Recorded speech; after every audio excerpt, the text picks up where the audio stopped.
over the 4th of July weekend, this happened. 10 have been charged with attempted murder after shooting at an ICE detention center. And I want to give you some of the details of this. This was the update as of yesterday. But on the 4th of July, now look, this part of the reason I think this didn't get more attention is completely understandable in a news cycle sense that the tragedy in Texas, and we still, I even have a hard time talking about that off air to friends and family, just in terms of the updates. It's such a gut punch. It's so horrible what happened, and it's just a terribly sad situation. And our hearts really truly do go out to the families of those affected, and to those communities in Texas that have been hit. We love Texas on this show. We have so many of you who are Texans, and it just has a special place in our heart. And we're thinking about all of you. So that's part of why I think this story is almost on this other story I'm about to talk to you about, almost unknown to a lot of people. And then there's the political aspect of it, which is I think they don't want this story to get a lot of attention. And here's what happened. You've got 10 people who have been arrested for this already. An 11th is expected to face separate charges. People were at a Prairie Land Detention Center in Alvarado, Texas, and they had vandalized ICE vehicles that were parked there. This is 28 miles to the south of Fort Worth in Texas. And there were all these demonstrations that were happening. And now remember, the left has decided, I think, Clay, right now, they've moved on a little bit from free Palestine stuff, whatever that means, to the ICE thing is now this is the thing. This is the current thing for left-wing maniacs who, want to act out and break the law and push for anarchy and chaos. So there were these demonstrations, protests going on. But while this was happening, these 10 people, uh, got into it with some ICE officers. And then this was on Friday at 10:37 p.m. 10 to 12 people shot fireworks at the detention center. Think about this. You're shooting fireworks at peace officers, at immigration and customs enforcement, federal agents.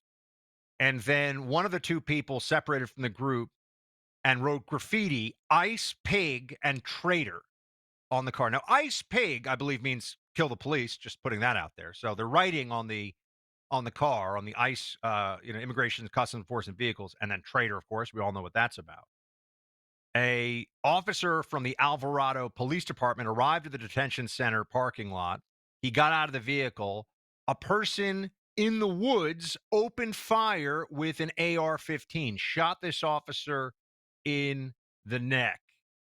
A detective from the Johnson County Sheriff's Office who was heading to the detention center pulled over a van that had fled the scene. The driver, identified as Megan Morris, told police officers of meeting people online and bringing them to, quote, make some noise. Inside the van were two AR-15 rifles, two Kevlar ballistic style vests, and a ballistic helmet. Clay, this group of left wing maniacs showed up to assault with semi-automatic rifles an immigration enforcement facility and ended up shooting a law enforcement officer in the neck. And this is terrorism. This is a big deal. It's a huge story.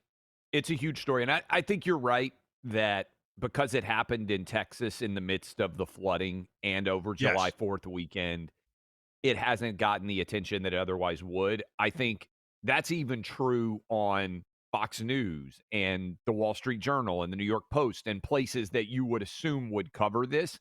I think a lot of distraction has rightly occurred because of the far more significant loss of life in Texas and what happened there. That story in conjunction with July 4th.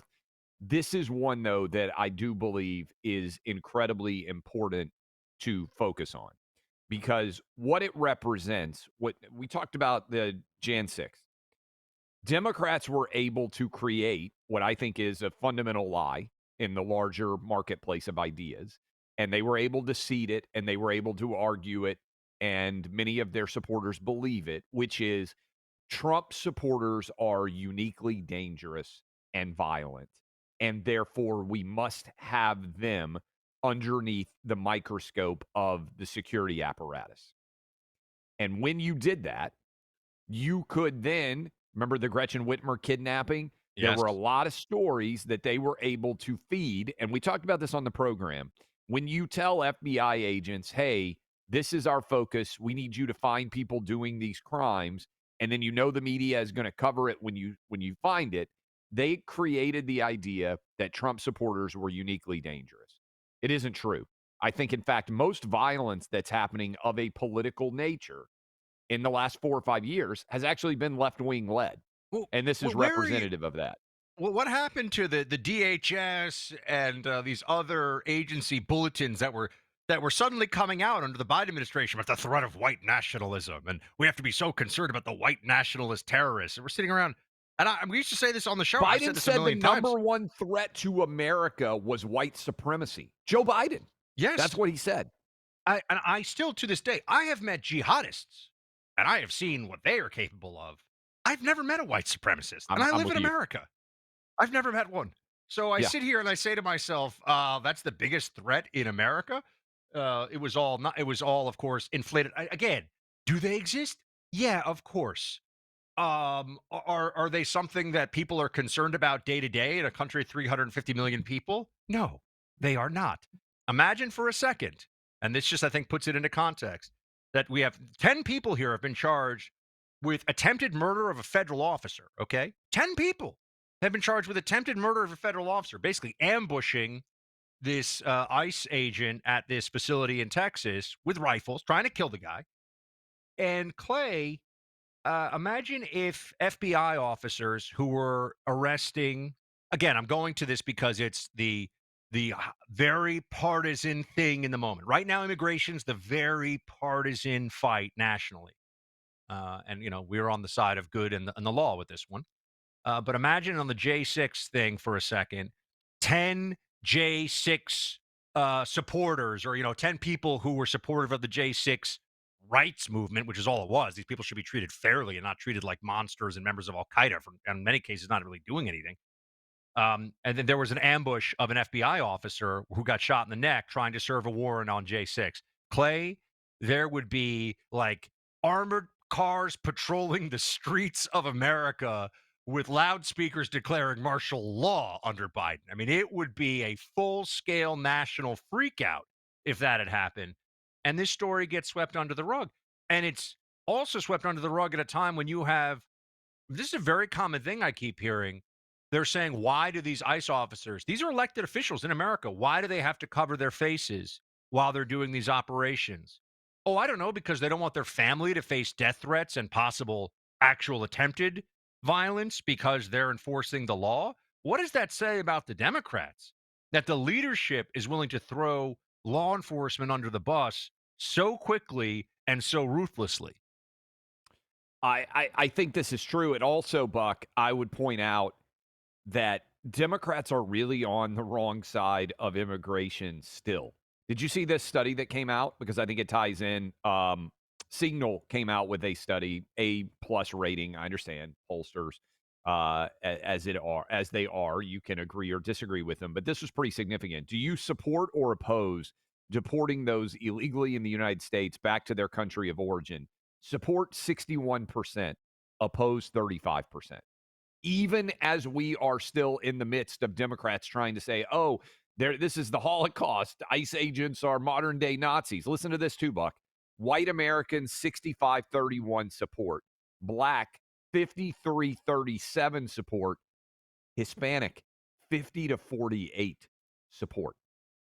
I mean, these are huge numbers. Every major racial group in America thinks that if you're illegally in this country, you should be sent back to the country Well, of your origin. this is the learning mechanism of the American people on display based on what the Biden regime put us through. And for a lot of people, the immigration propaganda, and of course, when I say immigration, we're talking about illegal immigration, illegal alien entry into the United States.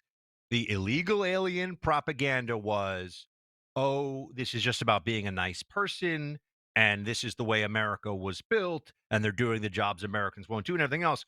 And under Biden, it turned into 10 million people are coming here. They're lying, okay? They're overwhelmingly not asylum. They have no basis for asylum. They're lying to get into the country. They're getting access to benefits. They're trying to scam the system, and they're putting emergency rooms and state and local budgets and go down the list under huge duress. And people are tired of the crap. People of good faith on the issue of illegal immigration, and I mean tens of millions of Americans, feel scammed. I'm not talking about people like me that have thought this was bad for a long time. I mean, new people have come to the party and realized the media was lying to them, the Democrats were lying to them, Trump has been speaking the truth, and they got scammed. And that's why the numbers are what you just laid out. And Democrats don't know how to handle this right now. Let me also say this. This is why I'm such an optimist that over time, the right arguments win.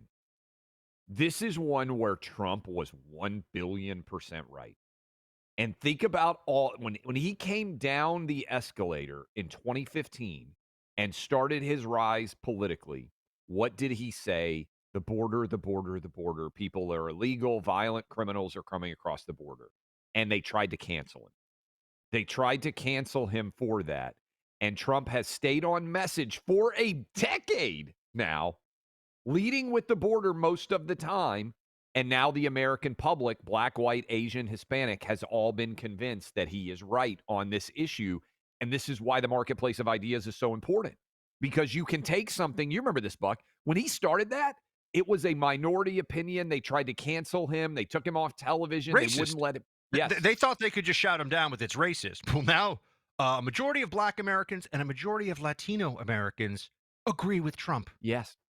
Because they have seen the impact of illegal immigration in their communities and they know it's wrong. And this is why over time, I really do. This is my ultimate optimism. And this is what I think about a lot. The marketplace of ideas matters so much because sometimes you say things that make people uncomfortable. And over time, you continue to make your argument, and more people see it. And I think that's the story writ large of Trump because, 64 million people voted for Trump in 2016. By 2024, 77 million voted for Trump. There's tens of millions of you out there listening right now, all over the country, who didn't vote for Trump in 16 that came on to vote for Trump by 24. And that's because of the rightness of his arguments over time being endorsed by the American public.